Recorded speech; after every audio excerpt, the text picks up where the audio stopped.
ప్రభునందు నాకు అత్యంత ప్రియమైనటువంటి వాళ్ళారా, మన ప్రభువును రక్షకుడునైనటువంటి యేసుక్రీస్తు వారి యొక్క శుభనామములు మీ అందరికీ నా హృదయపూర్వకమైన శుభములు, వందనములు తెలియజేస్తున్నాను. ఉదయకాల సమయంలో దేవుని వాక్యాన్ని ధ్యానం చేసుకుందాము. ఈరోజు వాక్య ధ్యానము కొరకు మనం తీసుకున్నటువంటి లేఖన భాగము మార్కు సువార్త 9వ అధ్యాయం 23వ వచనం చదువుకుందాం. ఏమైనను నీ వలనైతే మా మీద కనికరపడి మాకు సహాయం చేయమనెను. అందుకు యేసు, నమ్ముట నీ వలనైతే నమ్మువానికి సమస్తమును సాధ్యమే. దేవుని నామమునకు మహిమ కలుగును గాక. ఈ వాక్య భాగాన్ని మనం గమనించినట్లయితే ఈ సన్నివేశాన్ని గురించి కొద్దిగా మనం ధ్యానం చేసుకుందాము. యేసు ప్రభు వారి లోకంలో ఉన్న సమయంలో ప్రభువారు వారితో కూడిన సమయంలో శిష్యుల దగ్గరకు మరి ఒక జనసమూహం ఉన్నటువంటి ఒక వ్యక్తి తన కుమారుని తీసుకొని వచ్చాడు. కుమారుని తీసుకొని వచ్చి, అయ్యా నా కుమారుడు ఈ విధంగా అనారోగ్యంతో బాధపడుతూ ఉన్నాడు.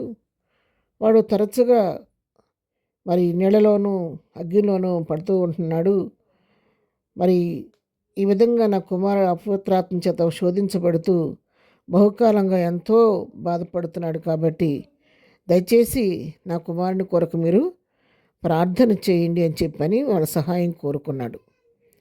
మరి ఒక అపవిత్రాత్మ, ఒక మూగదయ్యం నా కుమారుని పడుతుంది. అది పట్టినప్పుడల్లా వాడు అది ఎక్కడ పడుతుందో అక్కడ వాడు పడిపోతాడు, కార్చుకుంటూ ఉంటాడు, పండ్లు కొరుక్కొని ముచ్చులుతూ ఉంటాడు. దయతో అపవిత్రాత్మ వెళ్ళగొట్టండి అని శిష్యుల్ని అడిగాడు. కానీ శిష్యులు ప్రార్థన చేశారు, కానీ అపవిత్రాత్మ వదిలిపోలేదు. వదిలిపోతే తదుపరి వారు కొద్ది సమయం అయిన తర్వాత ప్రభువారు అక్కడికి వచ్చేసరికి వారిలో వారు తర్కించుకుంటాం చూసి, దేని గురించి మీరు తర్కించుకుంటారని అడిగితే, ఈ మోగదయ్యం పట్టినటువంటి కుమారుని గురించి విషయం తెలిసినప్పుడు మరి ఆయన వాళ్ళని శిష్యుల్ని కోపపడుతున్నాడు. విశ్వాసం లేని తరం వాళ్ళారా, నేను ఎంతకాలం మీతో నుందును, ఎంతవరకు మిమ్మల్ని సహింతును, వారి నా యొద్దకు తీసుకొని రండి అని వారితో చెప్పాడంట. ఎప్పుడైతే శిష్యులు ప్రార్థన చేశారు కానీ అపవిత్రత వదిలిపోలేదని ప్రభువారు తెలుసుకున్నాడు. అప్పుడు శిష్యుల్ని గద్దిస్తున్నాడు. విశ్వాసం లేని మూర్ఖతనం వాళ్ళారా, ఎంతకాలం నేను మీతో ఉంటాను అని వారిని కోప్పడ్డట్టుగా మనం చూస్తూ వారిని అతను ఇక్కడ తీసుకురా నా దగ్గరికి అని చెప్పినప్పుడు ఆ యొక్క కుమారుని తీసుకొని వచ్చి ప్రభు దగ్గర పెట్టారు. ఆ తండ్రి చెప్తున్నాడు, అయ్యా నా కుమారుడు ఈ విధంగా మరి దెయ్యం పట్టి, మగ దెయ్యం పట్టి ఈ విధంగా బాధపడుతున్నాడు. మరి అతని ఎదుగు మేము శిష్యుల ఎదుగు తీసుకొచ్చాను కానీ వారి వలన ఏమీ కాలేదని చెప్పినప్పుడు, మరి దెయ్యం ఎప్పుడైతే ప్రభు దగ్గరికి రాగానే మరి ఆయన అంటున్నాడు కదా, తరచుగా అగ్నిలో నీళ్ళలో మరి ఈ విధంగా పడిపోతూ ఉంటాడు అని చెప్పినప్పుడు అపవిత్రాత్మ పట్టినట్టు కుమారుడు నేల మీద పడి విలవెల్లాడిపోతూ ఉన్నాడు. ఆ తండ్రి బాధపడుతున్నాడు, ఇది ఇంతేనయ్యా, ఎక్కడ చూసినా ఎక్కడ పడితే అక్కడ అపవిత్రాత్మ నా కుమారుడు ఈ విధంగా అగ్నిలో నీళ్ళలో పడిపోతున్నాడని చెప్పని నీ శిష్యులు వాళ్ళు కాలేదయ్యా, నువ్వైనా నీ వలనైతే ఏమన్నా నువ్వైనా సహాయం చేయమని ఆ ప్రభుని అడిగితే ప్రభు అప్పుడు ఆ సందర్భంలో చెప్తాడు కదా, నమ్మటం అనేది నీ వలనైతే నమ్మువానికి సమస్తమును సాధ్యమే అని అతనితో చెప్పారు. అప్పుడు ప్రభు చెప్తున్నాడు, నమ్మిక మాత్రం ఉంచు, నీవు నమ్మటం నీ వలనైతే నువ్వు దేవుని కార్యాన్ని చూస్తావు, సమస్తం నీకు సాధ్యమే అని చెప్తాడు.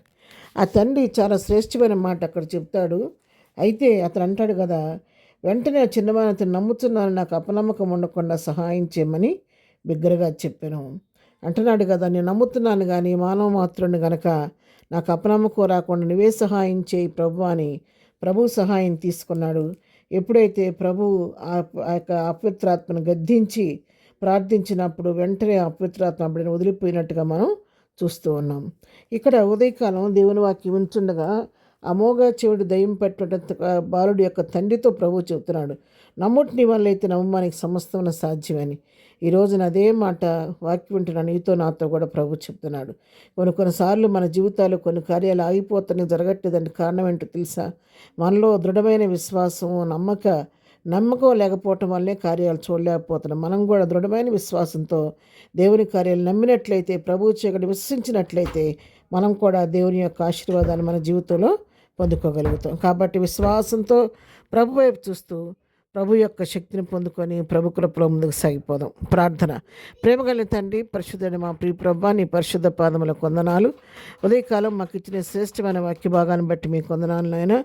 ప్రభా, నిజమే తండ్రి, మా జీవితంలో నమ్మిక లేకపోవటం వలన, విశ్వాసం లేకపోవటం వలన అనేక సార్లు నీ కార్యాలు మేము చూడలేకపోతున్నాం. మాలో కూడా దృఢమైన విశ్వాస నమ్మిక పుట్టించండి. ఇది ప్రభా, ఈ దినం మేము చేయి పని పాటలో రాకపోకలో క్షేమం దయచేయండి. ఈ దినం బర్త్డే మ్యారేజ్ చేసుకున్న దీవించండి, ఆశీర్వదించండి. బలహీనలు బలపరచండి, కృంగిన వారు లేవనెత్తమని యేసు నామములో ప్రార్థించడి పొందుకొని ఉన్నాము తండ్రి. ఆమెన్. ప్రభు కృప సదాకాలం మనందరికీ తోడై నడిపించును గాక. ఆమెన్.